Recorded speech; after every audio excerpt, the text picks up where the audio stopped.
Hello, I'm Bronwyn Kelly, the founder of Australian Community Futures Planning, and this is episode 2 in our series explaining National Integrated Planning and Reporting, or what I otherwise call how Australians can rise above politics and set the agenda for the nation's future. In the first episode, I set out some introductory context for National IP&R. I spoke about its purpose, why it's coming to the fore as an important means of strengthening democracy at the outset of the 2020s, and how it is already being used to help Australians build their first National Community Futures Plan, Australia Together. I also talked about how National IP&R can give Australians a more powerful voice in their own democracy without taking inordinate amounts of time. National IP&R is a time saver and a money saver for anyone who lives in a democracy. If it's done well, we can save many billions of dollars and put the money that we have to much better use without having to labour through time-consuming protest or activism. In this second episode, which comes in 3 parts, I'm going to look at the mechanics of National IP&R. What exactly is it made up of? How does it work? And therefore, how can every Australian become involved in making the nation what we want it to be for our kids, and do it efficiently? National IP&R is a new process that we can inject into our existing process of democracy, meaning our election cycles. It's a process that will help us to increase each Australian's share of power and influence in our own democracy and increase our control as individuals over our own lives and futures.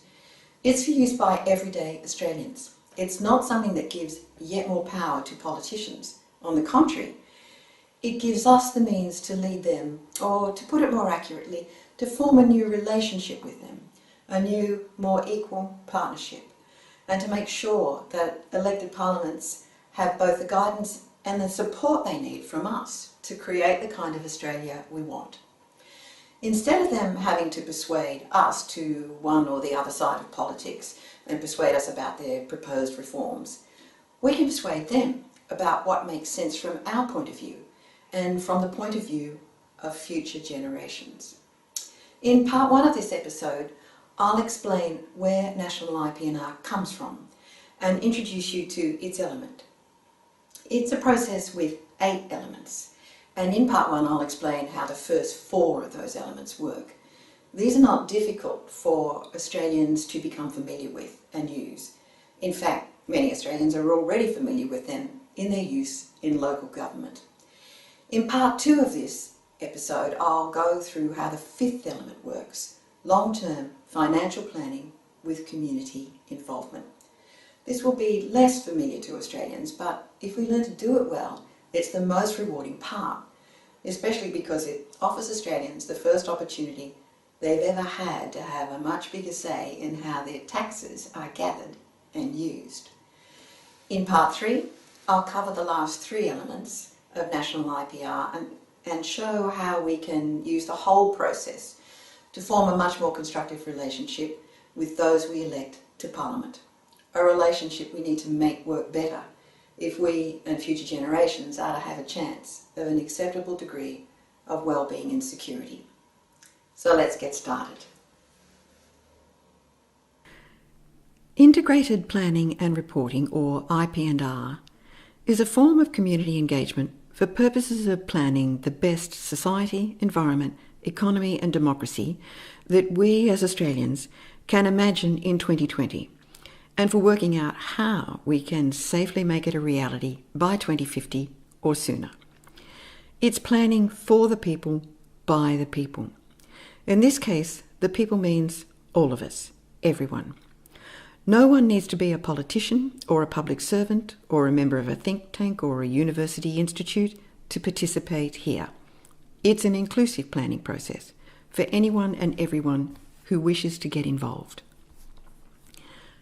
IP&R has its origins in local government in Australia in the first decade of the 21st century, when several state governments legislated to make it compulsory for public servants in local councils to work with their communities and enable them to develop their own long-term community strategic plans.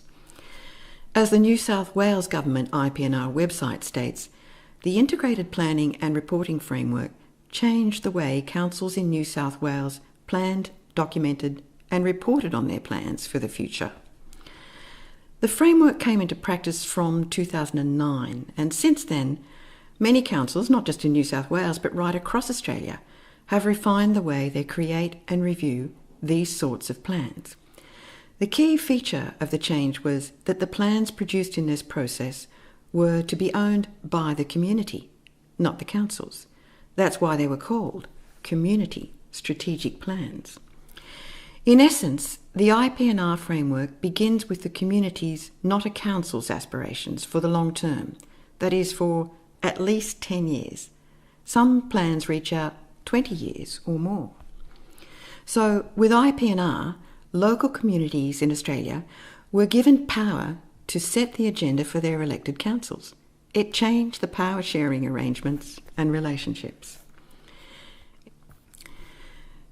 In New South Wales, the process by which this agenda setting was to occur was made mandatory in legislation and guidelines which set out the minimum mechanisms and engagement necessary to meet the legislative requirements.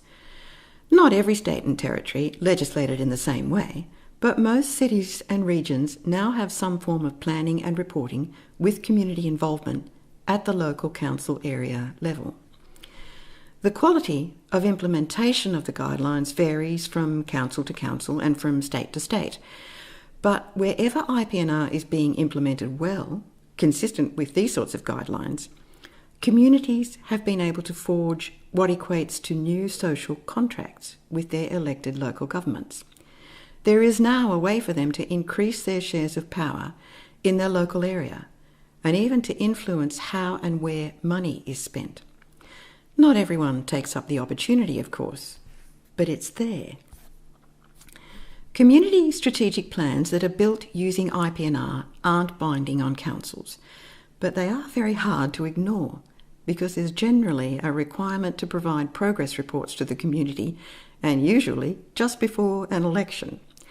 In New South Wales, they're taken particularly seriously because they're essential to gaining approvals for rate rises. In effect, these community strategic plans have handed a fair bit of power over the purse strings to local communities, and they have given them a way to ensure that their money is being spent as they would wish. As a result of all this, many local government areas in Australia now have access to a process where they can work together to build a community-owned plan for a better future that is independent of politics. They can follow reports on progress in making their local plans a reality, and they can build reliable sources of finance for those plans. Nothing along these lines exists as a legislative requirement for state, territory or federal governments yet. We have local integrated planning and reporting, but until now no one had developed national integrated planning and reporting. 21st century federal governments hardly make any plans at all, let alone the long-term integrated ones that set out our aspirations for what we want to become as a nation. But now, national IP&R has been developed by Australian Community Futures Planning into a very effective and efficient system that the community of Australia can use to build and monitor long-term plans for our society, natural environment, democracy, and even our whole economy. And it has arrived not a minute too soon.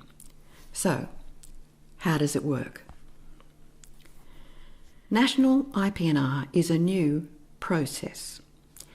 It's a step we can add into our existing process of democracy, a step that fits in with the normal cycle of elections and makes it possible for us to take more control of our nation's future, because it gives us a space to organise the future we want and an agenda for travel towards it, a map of the safe paths. National IP&R is a process that we can use to make a National Community Futures Plan. ACFP has already started the ball rolling by pilot testing the process and using it to produce starting drafts of Australia Together, the nation's first National Community Futures Plan. We've now opened up the process to the public by releasing the starting drafts and asking people to begin participating so that we can build a much stronger plan over time. The idea of this extra step in democracy is to make politicians follow our well-integrated agenda instead of letting them drag us to one of their disintegrated agendas. When we let them do that, we all get dragged in different directions, and from there it becomes a matter of luck as to whether we might move towards a better future or away from it. The more likely outcome from the politicians' disintegrated agendas is that some of us will get a better future, but not all of us. But with an integrated long-term plan produced through this open process, we can reduce the need for luck and help politicians get started on the preferred safe paths to something that's better for us all. To understand how the National IP&R process fits into the normal democratic election cycle, we need to understand the parts of the process. There are 8 main elements to National IP&R, and I'll go through how each of these works in more detail in this episode, but for guidance, here's the 8 elements. The first is open, genuine community engagement. This means we have to create a safe, public open space on the internet, one where we can engage in an orderly manner with each other to build an integrated plan for the Australia we want, and then present that plan as a coherent statement to leaders. Next, we need an overarching vision of what we want Australia to be by 2050, how we imagine the best place to live and lead fulfilling lives. The vision statement needs to be short enough to be easily connected with, but specific enough to help us ensure we are tracking towards the right things, the things we really aspire to, all of them. The third essential element of National IP&R is an agreement on the safe directions toward the vision. These describe the paths we're prepared to take, and by extension they show the directions we prefer to avoid. They're like signposts in a map, and they show what we intend to become over time and in totality as a nation by following those paths. This is a map through time rather than a spatial map. The fourth element is a set of the targets and strategies which are most likely to make the vision a reality. The fifth element is a funding plan, forged through a new process of long-term national financial planning with community involvement. This is essential because there's no point in building a plan we're not prepared to fund. But the funding plan is something we need to decide on together. This will mean Australians becoming involved for the first time in building the federal budget. The sixth element is community opinion surveys and comment channels to continuously check support for the plan and the funding strategy, and to seek suggestions and revise it when needed. The seventh is a tracking system based on a national wellbeing index to tell us if the strategies, if they're implemented, are working well to pull us towards the vision and whether changes to strategies might be required. And the eighth element is an open, transparent reporting and review system, what we call an end-of-term report. This is a report produced just before a federal election, which provides results on progress about whether we have moved closer to the vision or further away from it during a federal government's term of office. The end-of-term report also isolates areas of failure and suggests areas where policy adjustment may help get the plan back on track. In this way, it provides an opportunity to consider changes to the plan itself if the community thinks that is advisable. So, let's look at the first element: open, genuine community engagement. In the case of National IP&R, This requires a completely new type of safe, public open space to be created on the internet. An orderly one, where Australians can use a well-understood, transparent process to engage first with each other to assemble their preferred plan. We have to set it up as a dedicated space of communication and collaboration. A space where we can get above the usual noise and disarray of the internet and the camps that it can split us into. Camps which currently make it impossible for us to collaborate and rise above divisive politics. National IP&R provides us with the mechanism we need to democratically organise ourselves and our plans in that public space, and ACFP is helping to set that up. National IP&R acts as a mechanism by which we can conduct ourselves in an orderly and constructive manner in that new space. It's a space where it's possible to hear each other above the cacophony and babble of the internet, but also to hear what future generations will be saying to us. In this space, with National IP&R, we can ask ourselves in the early 2020s the questions they will ask us in the early 2050s, or even the early 2030s. Questions about what did we adults do to make sure they had at least the same shot at a decent quality of life as we did. And we can get ourselves organised to be able to give them an honest answer and proudly say we did everything we could. The second thing we need to make National IP&R work is an overarching vision of what we want Australia to be by 2050, how we imagine the best place to live, and how we want to lead fulfilling lives. This is essentially idealistic. This is long-term planning, and there's no point in aiming for less than the ideal. We have enough politicians doing that already. Remember, we're trying to rise above politics and our frayed institutions here and rebuild trust in them. In effect, we have to treat ourselves to the prospect that the best life we can imagine is actually possible, and not shortchange ourselves on that before we even start. If we impose restrictions on our demands, we'll probably end up in 10 years' time no nearer to our ideal, and perhaps even further away from it. The vision is where we aim high and describe a character for the nation in terms of how we relate to each other in society, how we participate in building a strong economy, how we interact with and strengthen our own democracy, how we relate to and live in the natural environment, and how we relate to and live in the rest of the world.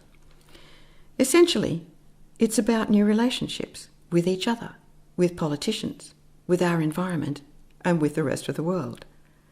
So, the vision is not an advertising man's catchphrase or a politician's one-liner.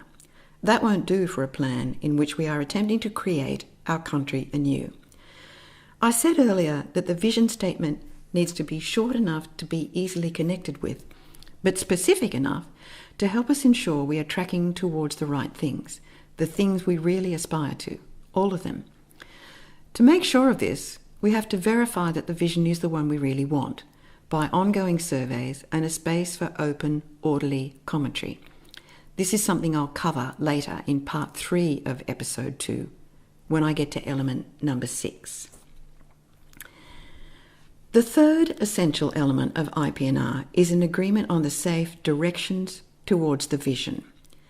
These direction statements come in the form of simple sentences that describe each of the paths we're prepared to take, and by extension, they show the paths we prefer to avoid. They're like signposts in a map, and they show what we're aiming for by following those paths, and what we will become in totality as a nation. To make sure we build a plan that works for all Australians, these signposts need to be socially inclusive, like this one, for instance, where the ideal is that Australia will become a land without child disadvantage. And they must be environmentally sustainable, like this one, where we aim towards becoming a country with net zero carbon emissions. They must also be economically fair and resilient, like this one, where Australia becomes a nation fairly raising and sharing our national wealth, such as our taxes and the returns on investment of our taxes. And finally, they must be democratically open and ethical, like this one, where we become a nation with avowed rights for all, something we do not have in our constitution in 2021, but that we might hope to by 2050. In fact, we need about 57 of these signposts if we want to run the country well enough to have a decent shot at making our vision of the best future a reality by 2050. We need at least 57 because ACFP has worked out that there are at least 57 areas of administration, policy and services that need to be directed well by our signposts if we're to run our country well. At the moment, those 57 areas of administration, policy and services are running along without any guidance from Australians at all as to what we want them to do for us. That needs to be fixed before we can hope to reverse the declines of trust we are witnessing in our institutions. If they are to drive the nation forward, we have to help them by telling them where we want to go. The design of the signposts is crucial if our message to leaders of these institutions is to be clear enough. They must be designed so that everyone can have confidence that there will be a place for them in the Australia of the future and that they will not be excluded. They must be set up so that we can foster and capitalise on our diversity, recognising it as a strength. The signpost system is built on an acceptance of a foundational principle that social exclusion and suppression of diversity will drag us backwards economically and in living standards, if only because with that sort of exclusion we will be unable to tap into the full skill potential of the nation. If we fail to tap into and capitalise on that diversity, we will inevitably experience a drop in productivity, which will in turn lower our living standards. To find out more about the 57 signposts, visit the ACFP website or browse through the latest draft of Australia Together. You can give us your views on the 57 signposts by responding to the surveys that are open on the website. The fourth essential element of National IP&R is a set of targets and strategies which are most likely to make the vision a reality. In the main, the targets should be ambitious. This is long-term planning, so short-sighted targets about what we think is realistic today really have no place in the plan. As I've just said, we already have enough of that from politicians and can leave them to it. Of course, in the areas where we are already doing well, such as life expectancy for the non-Indigenous population, ambitious targets will be unnecessary, and we can set the targets simply to make sure we don't go backwards. But in areas where there is a big gap between the current reality and the ideal future, such as climate change or inequality or mental health or child poverty or domestic violence or Indigenous exclusion, we need to aim high, and we will need to establish commensurately ambitious targets. These targets must also run in the directions shown in the signposts, not in the opposite directions. And because this map, with at least 57 directions that must be followed, is bound to get complex, we need to make it easy for Australians to find those targets in the map by giving them a map reference. This arrangement of targets in a map gives us a clear and consolidated description of what success will look like, and we can use that to articulate clearly for the first time what we want our governments to achieve for the nation. Targets like this one about our aspiration for safety in the context of world events, or this one for the proportion of electricity that is generated from renewable sources, or this one about the level of labour productivity we will need to achieve if we're to prevent economic contraction and drops in our quality of life, or this one about our satisfaction with how our democracy is working. Of course, to ensure we meet these targets, we need strategies, but not just any strategies. We need to select the ones most likely to meet the targets via the safest routes. This is where the integrating part of national integrated planning and reporting comes into its own. The National IP&R framework, devised by ACFP, has been designed to give us a way to independently solve disagreements about the best strategies. Most of us will find it easy to come to agreement about aspirational things, like a long-term vision and safe directions, because most Australians, when they think about the future, want the same things for their kids. They all want them to be safe, secure, and to enjoy a high degree of well-being. Nevertheless, when it comes down to the detail of the strategies required to make that vision a reality, disagreement intensifies, and usually along political or ideological lines. But because the national integrated planning process starts with an agreement about the overarching vision of what we want for the future, and because at the outset it identifies the signposts of the safest routes to the vision, the framework has an inbuilt automatic quarrel solver that weeds out strategies that simply don't move us towards the preferred future and integrates the remainder so that they follow the safe paths together without disabling each other. This makes it possible for us to escape being driven by ideology or politics. There's no longer a need to argue ad infinitum on political or ideological grounds, for instance, about whether privatisation is better than big government, whether fiscal stimulus is better than monetarism, whether balanced federal government budgets are better than debt and deficits, whether the right wing of politics is better than the left wing, whether capitalism is better than communism, whether brown is better than green. Because the vision is clear and covers social, environmental, economic and democratic aspirations, it's suddenly easy to see whether a strategy fits with the vision or not, and to see it before we select the wrong one.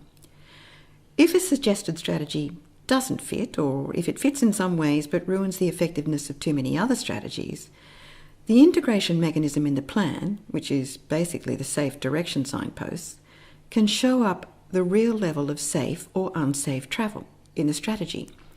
We can see whether a strategy will move us toward or away from the targets, toward or away from what we want to become as a nation. We can see whether it moves us in the safe direction or in the opposite direction. With this system, we are far more likely to end up with a multiplicity of strategies that complement each other and thereby turbocharge our progress. By way of example, we can give ourselves advance notice about the effectiveness of Australia's recent strategy of reducing the affordability of tertiary education, compared to an alternative strategy in which we re-establish affordable tertiary education, say by reintroducing free TAFE and university access for Australians. Once upon a time, Australians who are now in the above 65 age bracket had fee-free tertiary education. And there are several nations that have it today, including Norway, Finland, Germany, Denmark, Mexico, and Brazil. So one of the questions we might expect to be asked soon by younger generations is, why not us? With our vision and directions, we can make it easy to decide on the best strategy. If we make use of an overarching vision statement in which we affirm, among other things, that everyone can realise their full potential in life as individuals, members of a family, and citizens through unlimited opportunities in education and employment of choice. And if we therefore adopt a direction statement that says we want Australia to become a model of educational opportunity, because this is the safest and surest path to the vision, then it can be easily seen that every strategy for access to education that cuts off that path drags us away from the vision, while every strategy that puts Australia at the forefront of equal opportunity for education drives us towards the vision. It's a simple mechanism, but because we're looking at it from the point of view of future generations, it's so much easier to stop political arguments about education policies and start moving down the path towards the vision. Using the vision and directions in this way also gives us time to figure out how to afford the strategy. We can sort out how to finance it and achieve it at the lowest long-run cost. With tertiary education, there is ample evidence that it produces vast net economic benefits for everyone, not just for those who get a university degree. National IP&R gives us space and time to organise our finances to grab that economic benefit that everyone can then share in. With this simple tool, we can move away from the idea that things like our kids' education, that we would love to be able to finance for tomorrow, must be forever denied to us because politicians, in their short-sightedness, would prefer us to think only about what we can afford today. We can switch over to thinking about how we can afford what is really important to us, and at the same time, weigh that against the knowledge of what we can't afford. In the vast majority of those calculations, we will find that what we can't afford is to move in the reverse of the safe directions, and that if we do so, we will be wasting our money, not saving it. In the education example, if we choose the reverse direction, those of us who can still afford it will be paying inordinate fees out of our own pockets from cradle to grave. But the nation will decline in educational standards, which of course will slow our productivity, reduce what's in all our pockets, and limit the national wealth we could otherwise share. The most affordable strategies become easier to see if we think of it from the point of view of the young and their needs. Only then can we work out the lowest long-run cost and grab the net economic benefits. With national IP&R, the adversarialism of politics is replaced by a straightforward apolitical system for selecting the best strategies. A system we can use to give ourselves time to move into the future safely and work out how we're going to finance it. To decide on a strategy in national IP&R, we don't need political games that pit us against each other.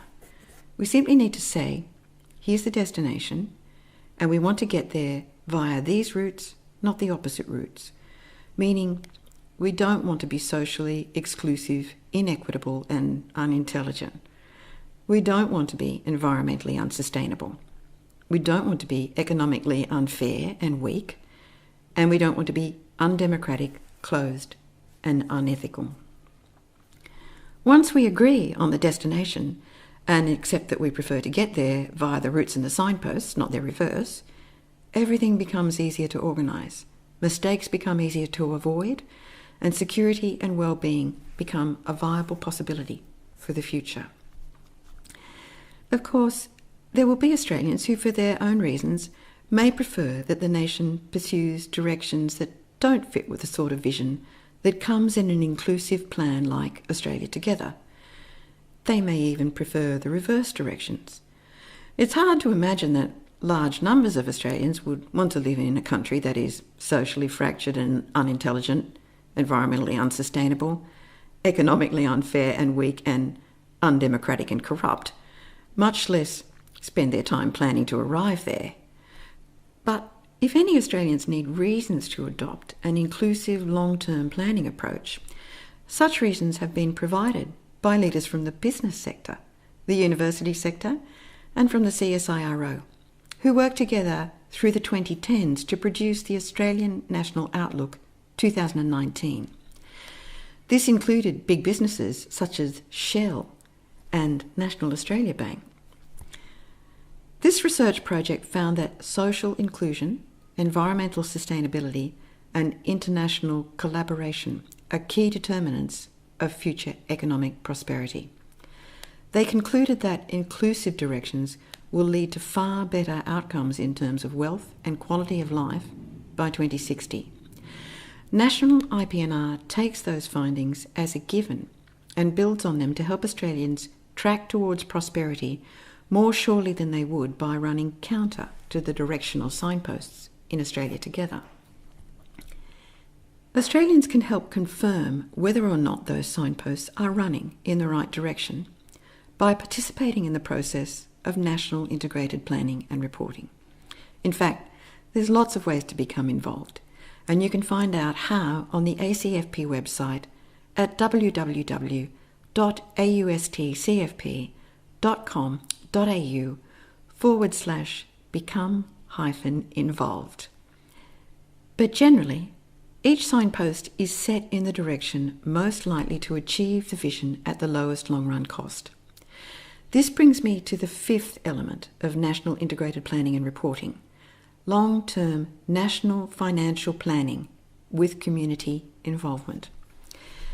This is the most challenging part of IP&R, but only while it's new. Once we become accustomed to it, it should become standard practice, second nature, so that we might wonder why we never did it before.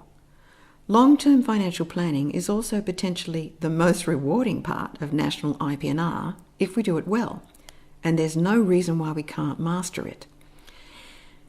In the next part of this episode, part 2, I'll walk through what we need to do in long-term national financial planning to take control of our future and build confidence that we will arrive safely in 2050 with an acceptable degree of well-being and security.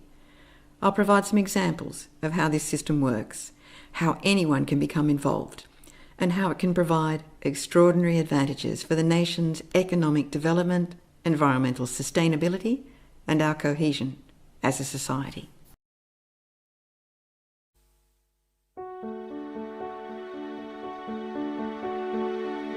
Thanks for watching this episode.